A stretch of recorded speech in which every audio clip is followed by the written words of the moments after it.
आओ ले चले इश्क को वहां तक,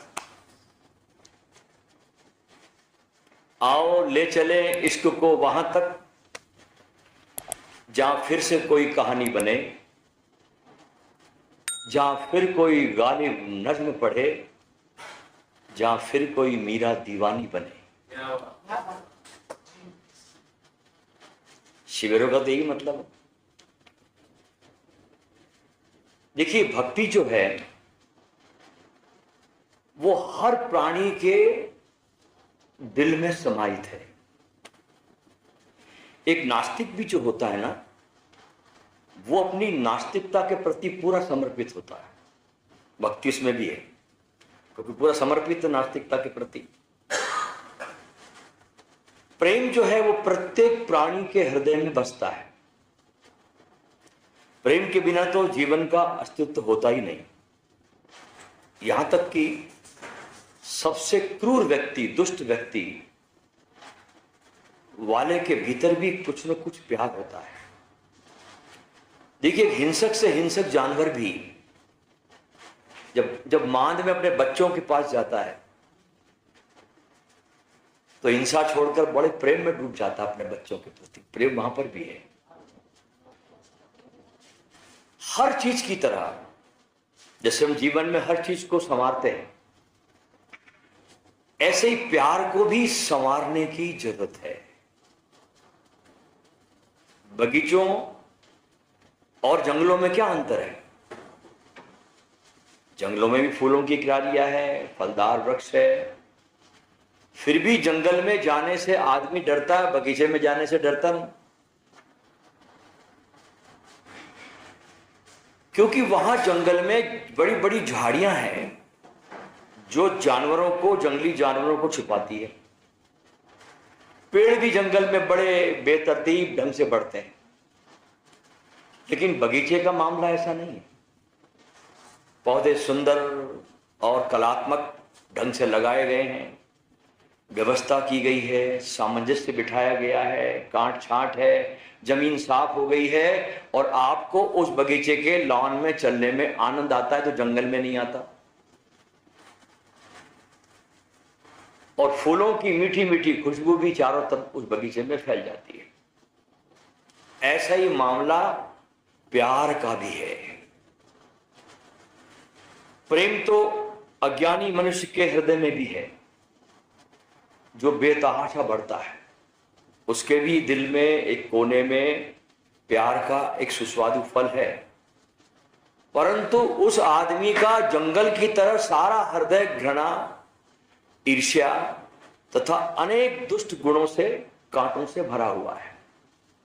और प्रेम का जो तत्व है वो धूमिल हो गया है। काम और क्रोध और लोभ की सारी झाड़ियां हैं जो उसके भीतर के सब जंगली जानवरों को छुपाए हुए हैं, और प्रेम बहुत नीचे के तल पर पहुंचकर छिपा हुआ है। लेकिन जब भगवान के प्रेम में साधक को साधना के द्वारा सुसंस्कृत किया जाता है, ये सब कांटे हटकर, झाड़ियां हटाकर परमात्मा के प्रेम की सुगंध मीठी मीठी ऐसे हृदय से निकलती है। इसलिए अपनी दृष्टि को भीतर घुमाओ, अपने हृदय में झांको, अपने प्यार का पता लगाओ, इस प्यार को बहुत मजबूती से थामो, इसे सचेतन होकर विकसित करो।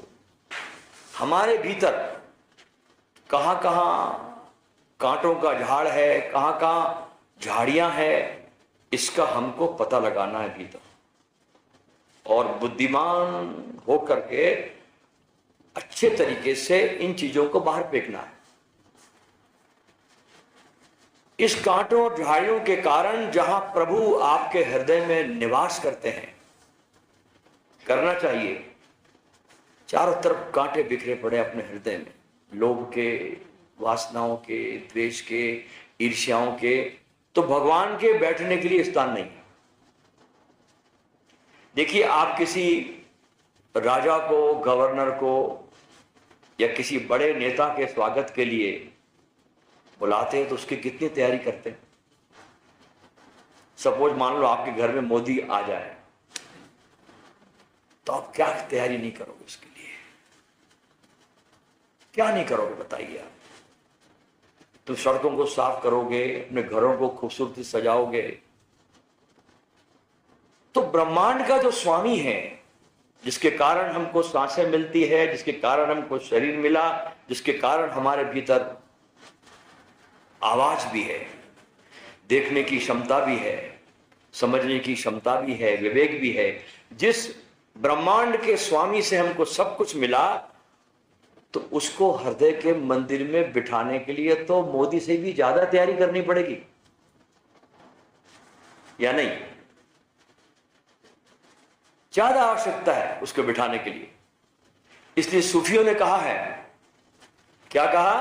कि दिल का हुजरा साफ कर,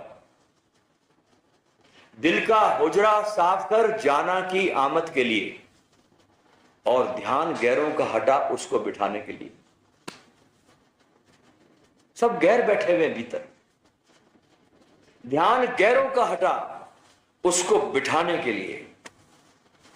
देखिए, पूरा जीवन जो है ना हमारा, ये पूरा ऊर्जा का एक सागर है।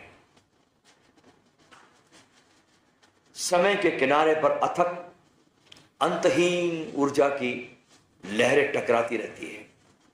इस ऊर्जा का न तो कोई प्रारंभ है और न कोई अंत है, बस मध्य में है, बीच में है। और मनुष्य जो है ना, उसकी एक छोटी सी तरंग है, एक बीज है, लेकिन बीज अनंत संभावनाओं से भरा हुआ है। अच्छा, तरंग की जो इच्छा होती है ना बेचारी लहर की, उसकी आकांक्षा स्वाभाविक है कि वो सागर हो जाए। बीज की भी आकांक्षा है कि वो वृक्ष हो जाए। बीज जब तक फूलों में खिले नहीं, तब तक बीज को तृप्ति नहीं होती, तृप्ति संभव नहीं है। ऐसे मनुष्य जो है वो कामना है परमात्मा के होने की। जैसे बीज की कामना है वृक्ष होने की, ऐसे मनुष्य की कामना है परमात्मा होने की। उसके पहले पड़ाव तो बहुत आते हैं जीवन में हमारे, लेकिन पड़ाव मंजिल नहीं है। रात्रि का विश्राम ले सकते हैं हम, राह में बहुत जगह मिलती हमको विश्राम करने की, रुकने की, लेकिन घर कहीं नहीं बनता। घर तो परमात्मा ही हो सकता है। परमात्मा का अर्थ है कि तुम जो हो सकते हो, हम जो हो सकते हैं, उसकी पूर्णता। और परमात्मा कोई व्यक्ति नहीं जो आकाश में बैठा है, कोई नाम नहीं है। परमात्मा है हमारी ही आत्यंतिक संभावना, अल्टीमेट पॉसिबिलिटी हमारी। उसका नाम है परमात्मा, जिसके आगे फिर कुछ भी जाना नहीं जाता, जहां पहुंचकर एक तृप्ति, एक परितोष हमें प्राप्त होता है। और प्रत्येक मनुष्य तब तक पीड़ित रहेगा, दुखी रहेगा, चाहे तुम कितना भी धन कमा लो, कितना ही वैभव जुटा लो, कहीं कोई पीड़ा का कीड़ा भीतर काटता ही रहता है। कोई बेचैनी भीतर सालती रहती है, कोई कांटा चुभता ही रहता है। लाख करो भुलाने के सारे उपाय, बहुत तरह की शराबें हैं भुलाने की, विस्मरण के लिए इसको, इस कांटे को, लेकिन भुलाया नहीं जा सकता। और अच्छा है कि भुला नहीं पाते, क्योंकि काश अगर तुम भुलाने में सफल हो जाते तो फिर तुम बीज ही रह जाते, फूल नहीं बन सकते।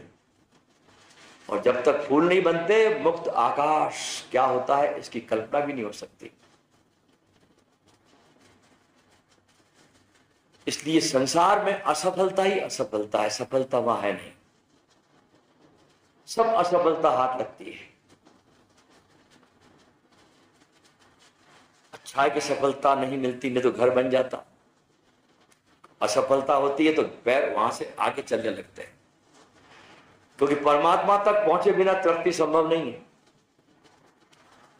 अच्छा, इस जीवन की जो ऊर्जा है दोस्तों, इसके 3 रूप है। कौन कौन से? एक तो बीज रूप है, जो बीज देखते हैं हम लोग, एक तो बीज रूप है ऊर्जा का, इसमें कुछ प्रकट नहीं है, बीज में कुछ दिखाई नहीं पड़ता। फिर इसका वृक्ष रूप है, सब कुछ प्रकट हो गया, लेकिन इस वृक्ष में भी प्राण अप्रकट है। फिर फूल रूप है, फूल खिल गए, फिर प्राण भी प्रकट हो गया, फिर अपूर्व गंध भी आ गई, पखड़ियां भी खिल पड़ी, खुले आकाश के साथ इस वृक्ष का मिलन हो गया, अनंत के साथ ये आकाश में एकाग्र हो गया, एक हो गया। वृक्ष का अर्थ है प्रेम, फूल का अर्थ है भक्ति, और बीज का अर्थ है काम, इच्छाओं का पैदा होना। आई बात समझ में? बीज का अर्थ है कामना, वृक्ष का अर्थ है प्रेम, प्रेम और फूल का अर्थ है भक्ति। जब तक हम बीज में हैं तब तक काम वासना में रहेंगे। वृक्ष बनेंगे हम तो जीवन में प्रेम का अवतरण होगा, और जब फूल बन जाएंगे तब भक्ति का अवतरण होगा। भक्ति परम शिखर है, ये आखिरी बात है, क्योंकि हमारा ये शिविर भक्ति सूत्र का शिविर है। थोड़ा समझना पड़ेगा, समझना ये पड़ेगा कि हम शरीर भी है, लेकिन इसके पार भी कुछ हम है, लेकिन इसका हमको पता नहीं, क्योंकि शरीर बहुत स्थूल है, उसका पता बहुत आसानी से सबको चल जाता है। पदार्थ से बना है, स्थूल है, दिखाई पड़ जाता है। इसको देखने के लिए किसी बुद्धिमत्ता की जरूरत नहीं है। शरीर देखने के लिए क्या बुद्धिमत्ता की जरूरत पड़ेगी? दिखाई पड़ जाता है, उसका बोध हो जाता है, उसके लिए किसी ध्यान की जरूरत नहीं है आपको। मन की भी थोड़ी झलक आपको मिल जाती है, क्योंकि मन जो है स्थूल और सूक्ष्म के मध्य में है, शरीर से भी जुड़ा है और आत्मा से भी जुड़ा है। शरीर की तरफ से थोड़ी खबरें मन को मिल जाती है, क्योंकि एक धागा शरीर की तरफ से भी जुड़ा है मन का, लेकिन आत्मा की कोई खबर नहीं मिलती। आत्मा कोरा हमको एक शब्द मालूम पड़ता है, इसलिए आत्मा शब्द सुनने से हमारे भीतर कोई घुंघरू नहीं बचता, उसका अनुभव नहीं। शरीर के साथ जुड़ी है काम वासना, शरीर अपने से विपरीत शरीर को मांगता है, क्योंकि एक किनारा अधूरा है, दूसरे किनारे की चाह पैदा होती है। पुरुष स्त्री को मांगता है, स्त्री पुरुष को मांगती है, ताकि जीवन की सरिता दोनों के बीच में बह सके और किनारे जुड़ जाए। पुरुष भी अकेला है, स्त्री भी अकेली है। अच्छा, शरीर के तल पर शरीर की मांग है, शरीर से मिलन की आकांक्षा है। क्षण भर का मिलन हो भी जाता है, क्षण भर को शरीर में डूब भी जाते हैं, खो भी जाते हैं, लेकिन बस क्षण भर को, उससे पीड़ा मिटती नहीं और पीड़ा गहन हो जाती है। उस मिलन के बाद बड़ा गहरा विषाद भी आदमी को पकड़ लेता है, क्योंकि मिलता कुछ भी नहीं, ऐसा लगता उल्टा कुछ खो गया। शरीर का मिलन क्षण भर को हो सकता है। बर्फ के दो टुकड़े तुम मिलाने की कोशिश करो, बहुत मुश्किल होगी, लेकिन वे अगर टुकड़े पिघल जाए जल बन करके तो मिलन सुलभ हो गया। शरीर जो है वो बर्फ की तरह जमा हुआ ठोस ऊर्जा वही है, पिघल जाए तो मन बन गया, बहने लगा। मन जल की तरह है, मन प्रेम को मांगता है, शरीर को मांगता है, मन प्रेम को मांगता है। किसको मांगता है? जो अपना सर्वस्व देने को तैयार हो, बिना किसी शर्त के, जहां कोई शर्त ना हो। मन अपने को किसी को बेशर्त दे देना चाहता है, बेशर्त लुटा देना चाहता है। जब दो मन मिलते हैं तो रस पैदा होता है, उसका नाम है प्रेम। जब दो शरीर मिलते हैं उसमें जो रस पैदा होता है उसका नाम है काम। फिर मन के भी पार हमारा अस्तित्व है आत्मा का। आत्मा ऐसे है जैसे पानी भाप बनकर अब आकाश में उड़ गया, अब उसकी कोई सीमा न रही, आकाश में फैलना हो गया, अदृश्य हो जाती है भाप, थोड़ी दूर तक दिखाई पड़ती है फिर खो जाती है। आत्मा अदृश्य है भाप जैसी। आत्मा की क्या मांग है? शरीर को मांगता है, मन प्रेम को मांगता है। आत्मा की क्या मांग है? आत्मा की मांग है शाश्वत की, सनातन की। आत्मा और परमात्मा के मिलन में जो रस पैदा होता है उसका नाम है भक्ति। शरीर से शरीर में रस बना कामना, मन के मन से मिला प्रेम, और आत्मा से परमात्मा का प्रेम जब जुड़ा उसका नाम है भक्ति। शरीर की सीमा है ठोस, मन की सीमा है तरल बहने लगा, आत्मा की कोई सीमा नहीं। काम क्षणभंगु, प्रेम थोड़ी दूर तक जाता, थोड़ा स्थायी हो सकता है, भक्ति शाश्वत है, बिल्कुल शाश्वत है भक्ति। एक बार तुम्हारे जीवन में आ गई तो फिर वापस लौटती नहीं। प्राचीन काल पूर्व से ही भारत जो है हमारा देश ऋषियों का, मुनियों का एक तपस्या का जमीन रहा है, एक तपोभूमि रहा है। इसने सारे विश्व को एक अच्छा दिशा दी है, एक विचार दिया है। भारत की आध्यात्मिक पृष्ठभूमि में संपूर्ण विश्व में, भारत में ही नहीं, शिरडी के बाबा साईं का प्रभाव जनमानस पर शायद सबसे अधिकतम रहा है। शिरडी के साईं बाबा एक फकीर जो कि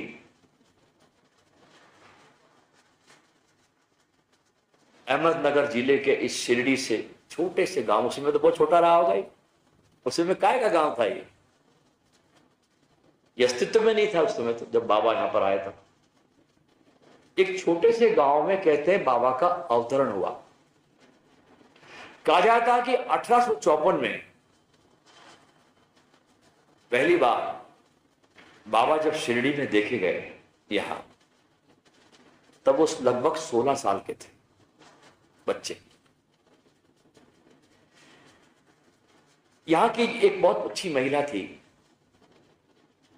नाना चौबदार की वृद्ध माता, इतिहास मिलता है इनके बारे में। इनकी माता ने इनका वर्णन साईं चैतन्य ने किया। इस प्रकार करती है कि एक तरुण, स्वस्थ, हट्टा कट्टा, फुर्तीला तथा अति सुंदर बालक सर्वप्रथम शिरडी के नीम के वृक्ष के नीचे समाधि में लीन दिखाई पड़ा। यहां अवतरण होता बाबा।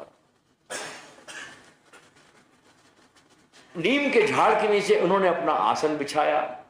सर्दी की, गर्मी की जरा भी परवाह नहीं। इतनी कम उम्र में इस बाल योगी को अति कठिन तपस्या करते देख लोगों को बड़ा, शिरडी के गांव वासियों को बहुत आश्चर्यचकित हुए लोग। ये साधक 16 वर्ष का किसी से भेंट नहीं करता था, साधना में लीन रहते थे और रात में निर्भय होकर एकांत में इस पूरे शिरडी के जंगल में ये घूमते थे। दिन में नीम के झाड़ के नीचे बैठना, मौन रहना, किसी से बोलना नहीं। लोग पूछते भी थे जिज्ञासावश कि 16 साल का बालक सुंदर एक नीम के वृक्ष के नीचे बैठा समाधि में लीन, बोलता नहीं, चालता नहीं, किसी से कुछ मांगता नहीं। लोगों को जिज्ञासा पैदा हुई। लोग पूछते वो कौन है, कहां से आगमन हुआ है, लेकिन जवाब नहीं देते, मौन में रहते। और उसके कारण लोग, यहां पर शिरडी के लोग उस समय सहज रूप से इनकी तरफ आकर्षित होते चले गए। अच्छा, नीम के पेड़ के नीचे बैठ रहे थे, किसी के घर पे भी नहीं जाते थे, किसी से कोई मांग नहीं, 16 साल की उम्र में। और 16 साल की उम्र में बाबा का जो आचरण था, जो जीने की पद्धति थी, जो साधना करते थे, वो ऐसा करते थे जैसे कि बड़े बड़े योगी करते हैं उस उम्र में।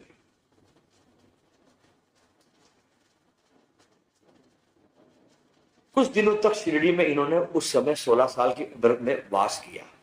यहां पर नवयुवक थे और एक दिन बिना कुछ कहे यहां से चले गए। कई वर्ष तक वे आए नहीं। फिर एक बार क्या हुआ कि कहीं से यहां पर कोई बारात आई,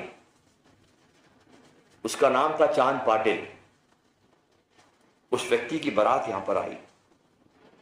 उस बारात के साथ बाबा फिर पुनः शिरडी पहुंचे और यहां पर एक बहुत सुंदर मंदिर है खंडोबा का।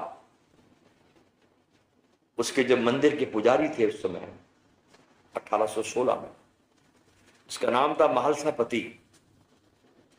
उन्होंने बाबा को देखकर उनका स्वागत किया और उनको पुकारा, आओ साईं तुम्हारा स्वागत है।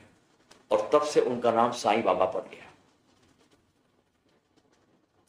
महालसा पति उस मंदिर के खंडोबा के पुजारी ने उनका स्वागत किया साईं कहकर, और तब से ये साईं के नाम से बहुत प्रसिद्ध हुए, मशहूर हुए।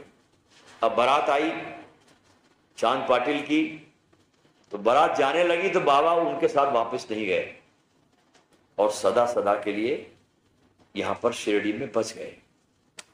कौन थे, कहां जन्म हुआ था, माता पिता का नाम क्या था, ये सारे के सारे प्रश्न बाबा के बारे में अनुत्तरित है। उन्होंने अपना परिचय कभी दिया नहीं। संत अपने परिचय कभी देते ही नहीं। असली में तो उनका होना एक परिचय है, उनकी उपस्थिति एक परिचय है, और उनकी प्रसिद्धि चारों तरफ फैल गई और वो कहलाने लगे शिरडी के साईं बाबा। जो भी व्यक्ति उनके पास उस समय आया अपनी झोली को भरकर लेके गया। सबके प्रति संभाव रखते थे। अमीर गरीब, ऊंच नीच, जाति पाति, धर्म वैद मजहब का कोई इनके पास भेदभाव नहीं था। देखिए मस्जिद में रहते थे और मस्जिद को नाम क्या दिया, द्वारका माई। है ना कमाल, रहते मस्जिद में थे और मस्जिद को नाम दिया द्वारका माई। समाज के सभी वर्ग के लोग बाबा को बहुत प्रेम करते थे। एक मस्जिद को अपना ठिकाना बनाया, बड़े सादगी से रहते। इनके उपदेशों में प्रेम, दया, क्षमा, करुणा भरी भरी रहती थी।